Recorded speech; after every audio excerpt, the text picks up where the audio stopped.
Thoughts on the Trump team's signal chat about bombing Yemen. The Atlantic has published the full contents of a signal chat from earlier this month featuring top Trump administration officials discussing the bombing campaign the president was about to begin in Yemen.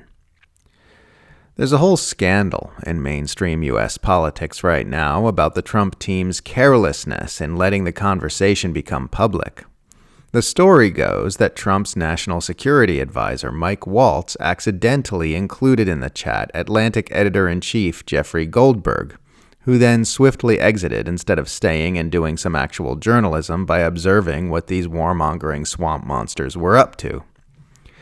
Goldberg did this because he is not actually a journalist. He is one of the most virulent war propagandists working in U.S. media today, having famously worked to manufacture consent for the invasion of Iraq by publishing false narratives linking Saddam Hussein to al-Qaeda. He is also a former IDF prison guard.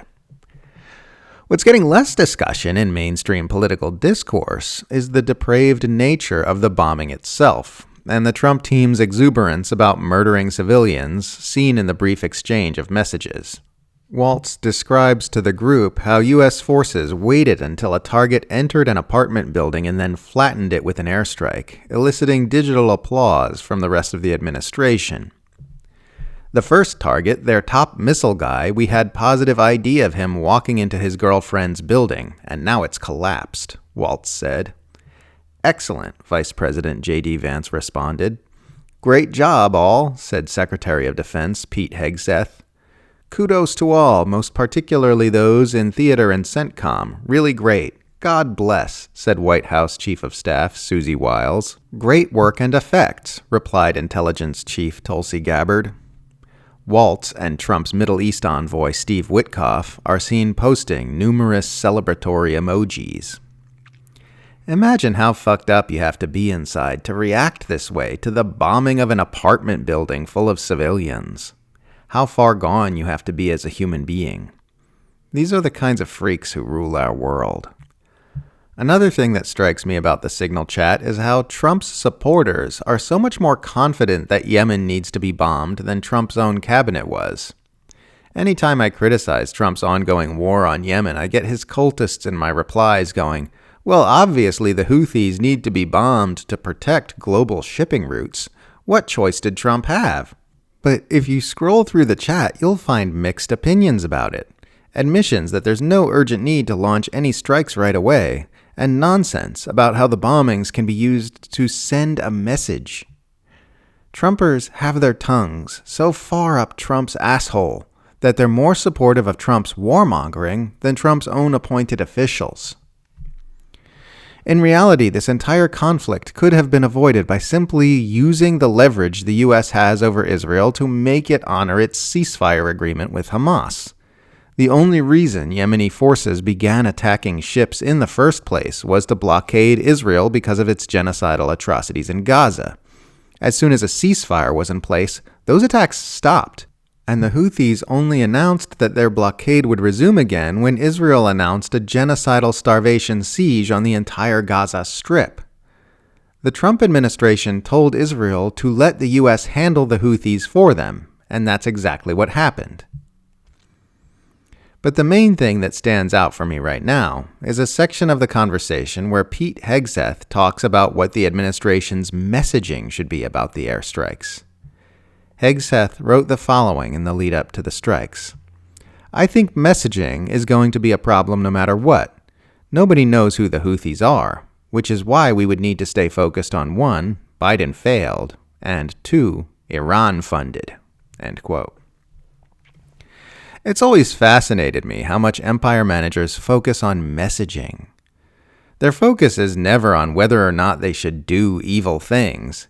It's on what narrative they're going to sell to the public about the evil things they're going to do. Here we see Hegseth talking about the challenges in the administration's messaging regarding its upcoming bombing campaign on Yemen, and the need to establish a public narrative about how 1, Biden is to blame for it, and 2, the Houthis are Iran-funded. At no time does anyone ever raise the issue of whether or not it's ethical to rain military explosives on an already war-ravaged and deeply impoverished nation in order to protect Israel's right to commit genocide. Hegseth's interest is solely in what stories will be told to the public to justify those actions. These are the kinds of people who rule our world. This is how they think. The powerful understand that narrative control is everything. Power is the ability to control what happens, but ultimate power is the ability to control what people think about what happens. Human consciousness is dominated by mental narratives, so if you can control what narratives the humans believe about their reality, you can control the humans. The need to control the narrative is why the U.S. empire has invested so heavily in soft power, and why it has the most sophisticated propaganda machine ever constructed. It's why Palestinian journalists are being killed in Gaza, while Western journalists aren't being allowed in. It's why pro-Palestine activists are being silenced and deported. It's why the internet is being censored with increasing aggression. It's why Julian Assange spent years in prison. The empire invests extensively in narrative control, as do manipulative people in general. If you've ever had the misfortune of knowing a malignant narcissist or sociopath, you'll know they tend to pour immense amounts of energy into manipulating the social narrative about themselves and the people in their circle. Manipulators understand the power of narrative control, while ordinary people do not. And that's why the world looks the way it looks. Powerful manipulators understand this dynamic, while the rest of humanity typically doesn't. Normal people tend to assume they're looking at a more or less accurate picture of what's happening and how the world works from the information that's laid out in front of them, not understanding that the information they consume is being constantly distorted, funneled, and manipulated by the powerful to the benefit of our rulers. That's how consent is manufactured. That's how wars are justified. That's how revolution is suppressed. That's how the political status quo is maintained.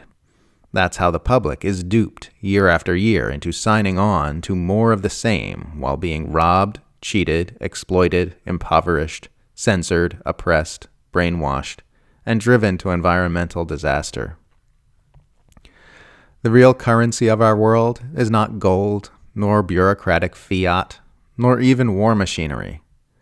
The real currency of our world is narrative and the ability to control it. We will keep being manipulated into disaster and dystopia until enough of us wake up to this reality.